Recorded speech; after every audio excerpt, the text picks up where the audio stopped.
plans will be to remain in coordination with Afghan interim government, gradually strengthen and broaden our engagement with them, particularly in the economic and regional connectivity field.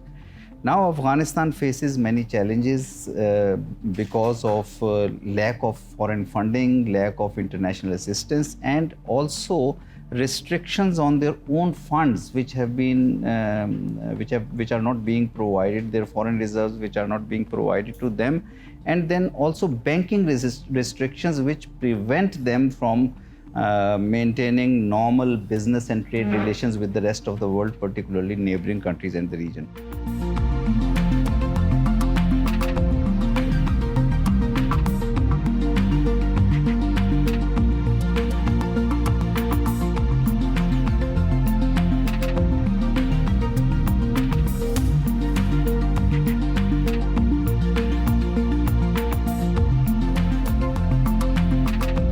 There were pockets, particularly along Pakistan-Afghanistan border, but also with Afghanistan's border with other neighboring countries, where terrorists could find safe havens and shelter and unfortunately use soil of a friendly country for destabilizing Pakistan. As I referred to you, there were investments regarding activities in Balochistan, or there were investments for destabilizing Pakistan's tribal areas also. Because of our so many commonalities, because of such a deep-rooted interaction, you also see many hostile lobbies working through media investments in Afghanistan or working through social media networks, misprojecting Pakistan's cooperation or giving them negative means or negative projections. After 15th August, when this government came into power, we have taken it up this matter in a very effective way with them, and the response of the current Afghan government and their institutions has been very consistent. They say that Afghan soil will not be used against any other country, including Pakistan. We welcome this commitment. We believe this is a very assuring commitment. On 15th August, a change happened in Afghanistan, which was sudden in many ways, and it brought some uncertainty also, and international community, US and NATO forces, donors left Afghanistan. First, there was a challenge of evacuation because many people wanted to leave Afghanistan, foreigners and many Afghans also. Pakistan in that phase played a very facilitative role, trying to help Afghanistan, trying to help Afghan society, and trying to help Afghan government in terms of stabilizing the situation. And we also then gradually provided them humanitarian assistance because a winter was approaching, and there was a possibility, or there was an apprehension that it will cause a lot of suffering to the people. The last 4 or 5 decades, more than 5 million people have at any time been living in Pakistan and enjoying a life where they are provided equal opportunities as Pakistani citizens.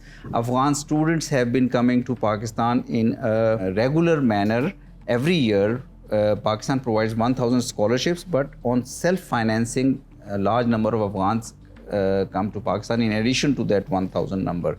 And Pakistan has undertaken more than $1 billion assistance projects in Afghanistan, where you can see there are universities established by Pakistan, or university departments and faculties established by Pakistan. Pakistan has established 3 major hospitals in the public sector in Afghanistan. Pakistan and Afghanistan have been 2 primary or 2 leading trading partners in our region.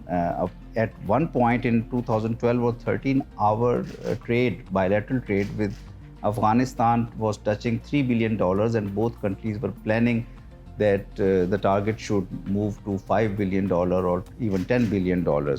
Afghan government is engaged with the international community. They are engaged with neighboring countries. They are engaged with the region. They are engaged with international community, all major powers, including US, Russia, China. So I think it will be a process now that when the engagement between Afghan interim government and international community, or particularly with the neighbors, reaching a stage where there is a consensus, or where there is an overwhelming opinion that Afghanistan interim government should be recognized. So we believe that it has to come through a process so that it brings permanent stability to Afghanistan